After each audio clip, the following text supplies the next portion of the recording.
Hi everyone, I'm Doris Martel, and you're listening to Deep Tissue Talks. Today's episode is called The Calf That Carried Too Much. Today's story is about a man in his mid-50s, an executive, a father, a husband, and a semi-professional pickleball player. He trains 4 times a week, travels often for work, and tries to balance all of this with being present for his family. And recently, his right calf has started whispering pain to him again. A tightness, a tension at the beginning of practice that gets better when he gets warm, a feeling he knows too well. Because last year, that same calf suffered a grade 2 strain. He recovered fully, but the memory lives in the tissue. He came to see me because he doesn't want history to repeat itself. And for me, listening to your body's alarm system, aka tightness and pain, and seeking help is the best way to avoid a dramatic injury that could keep you sidelined. He told me, I don't have time to be injured. Not at work, not at home, and definitely not on the court. And that's exactly where our session began. When he walked in, I noticed subtle things immediately. His weight shifted slightly to his left leg. His right heel didn't fully ground. His pelvis stayed in a small anterior tilt. And the right hamstring looked more loaded than the left classic post-strain compensation patterns. The gastrocnemius and soleus, the two main calf muscles, are essential for deceleration, push-off, and quick changes of direction. In pickleball, they fire constantly. In a man in his 50s, with long work hours and high stress, recovery doesn't come as easily.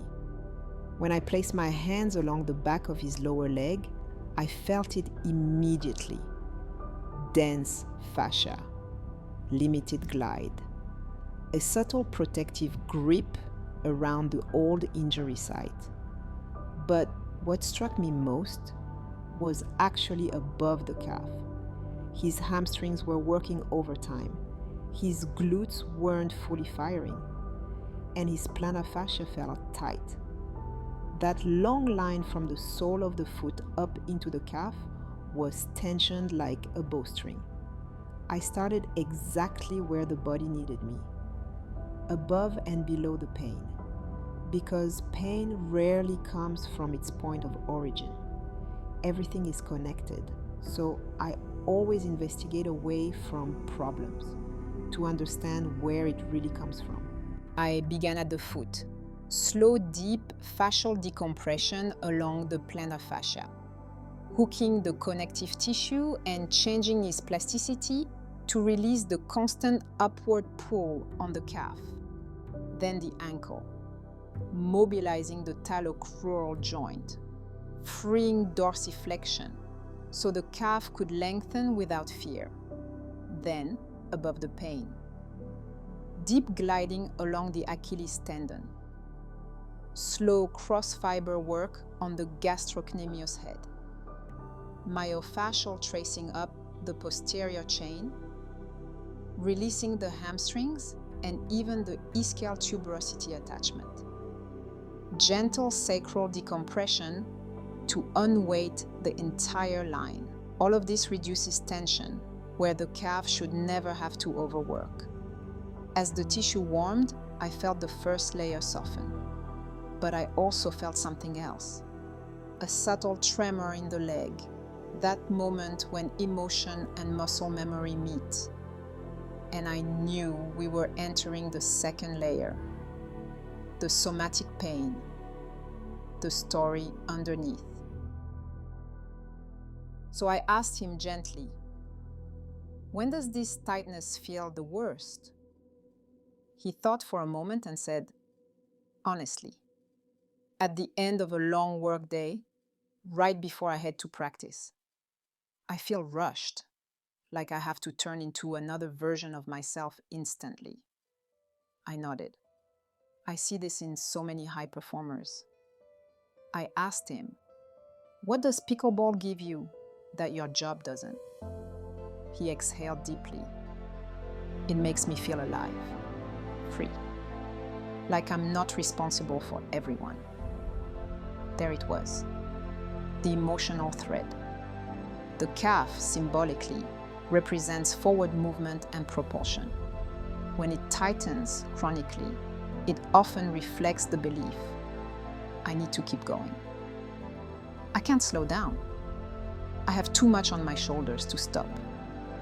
That's when I asked him the question that opens the deeper layer. If this tightness had a voice, what would it say? He paused. It would say, I'm tired, I'm doing everything. I placed my hand on his calf and said, that makes sense. You're not just carrying your body, you're carrying your work, your family, your expectations, your fears of aging, your need to perform. A tear landed on the table. It wasn't sadness, it was relief. The body finally felt heard.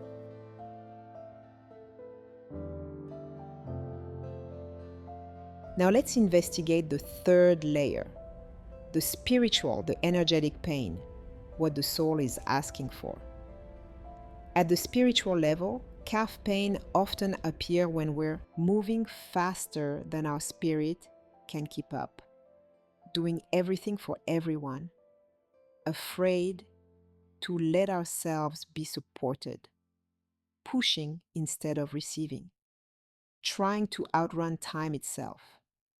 So I placed one hand on his sacrum and my other hand into the belly of the calf, feeling for that subtle, energetic pull that exists between grounding and propulsion.